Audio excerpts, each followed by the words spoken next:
Hi there, and welcome to the latest episode of Chip Shop Chat.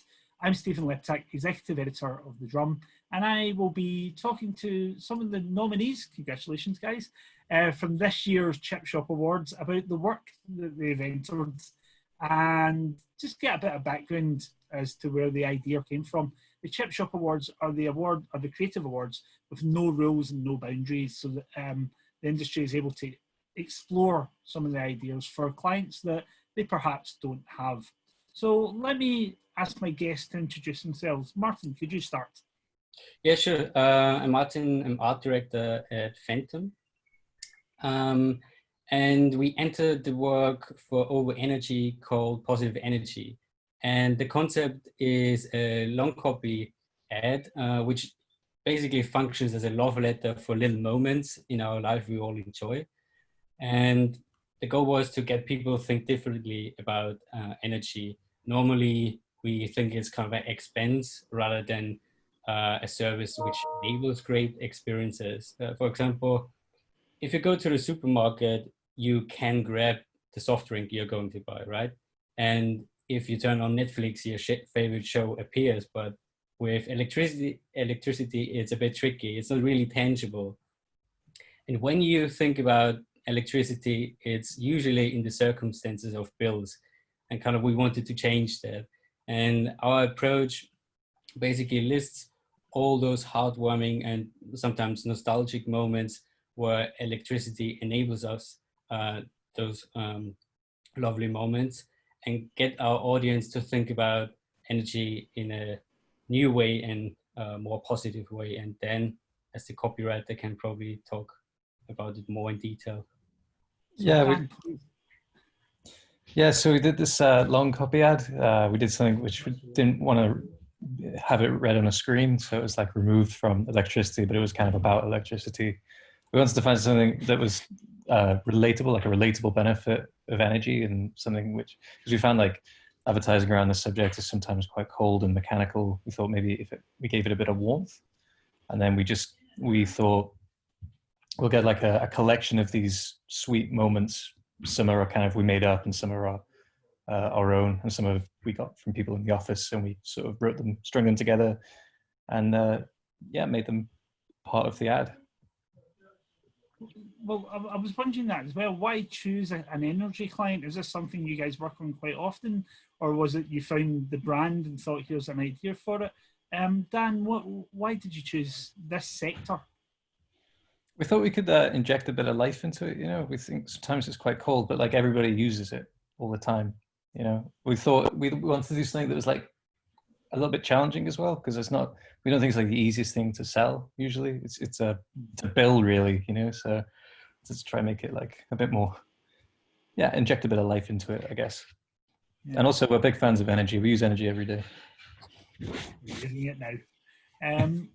Martin, so when it comes to what you produced, the piece of work, do you think it has potential to actually be used in everyday circumstances, or would it have to change in some way? What do you make of the piece of work itself in terms of how it could work in reality? I think generally speaking, in Chip Shop, we have a very wide range of stuff which is over the top and something is really clever. I think it is more in the category of being clever. I can see it happen out in the real world. In terms of what we should change, I leave it open to clients, because you automatically get restrictions how to work with a brand. But other than that, I think we made a good job in making an actual ad which could air.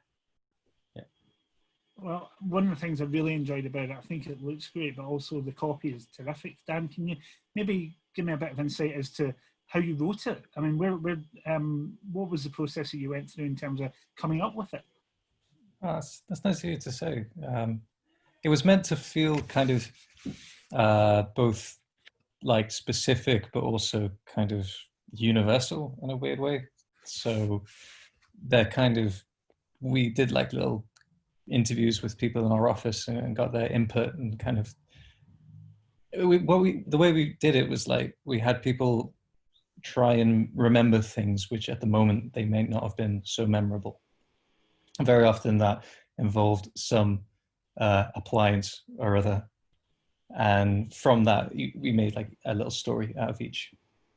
And then when we kind of started writing them together, we created a little, I don't know what you'd call it, like a little story, I guess, one after the other, which kind of we felt flowed together quite nicely and fit the shape quite well as well, the way it was phrased. So yeah.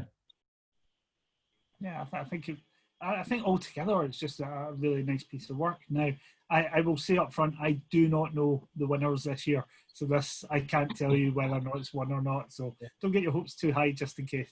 But I do think it's really terrific. So congratulations on the nomination. But before we finish, I'd like to get your some words of advice from you both from the last few months in lockdown. Have you found new ways of working, or kind of learned anything new about the creative process that you would share with our audience, that maybe you would offer words of advice to them? Martin, do you have anything that you would share? Sure.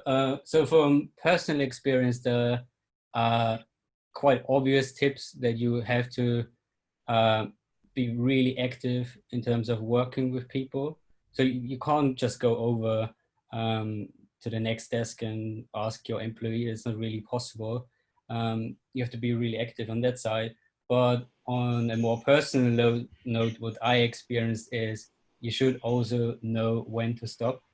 And it's kind of this feeling in lockdown, you have so much time there, right? And you have to fill it, and you have to be productive every day.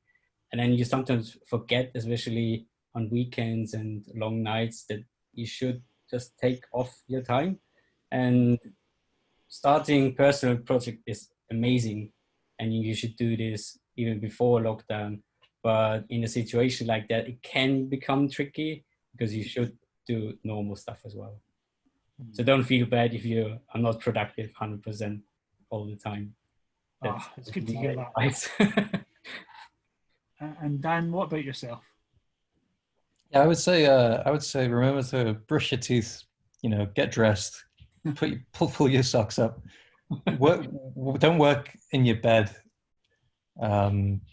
And like try and I mean, for me at least, I want to try and separate like my home life from my work life. I feel like if I'm still stewing in my pajamas from the day before, then I'm somehow less productive. It's all psychological. Yeah, mental health is very important. So good advice. Well, we'll be finding out the winners of the award soon. Hopefully I see both your names on there. Good luck to you both, and thank you for joining me today. Thank you. Thank you very much. And thank you to you, the viewer, for joining yet in our Chip Shop chat. The awards will be announced on thedrum.com very soon, so keep an eye out for that. There will be a ceremony happening where you will be able to join, so details to come soon. Take care.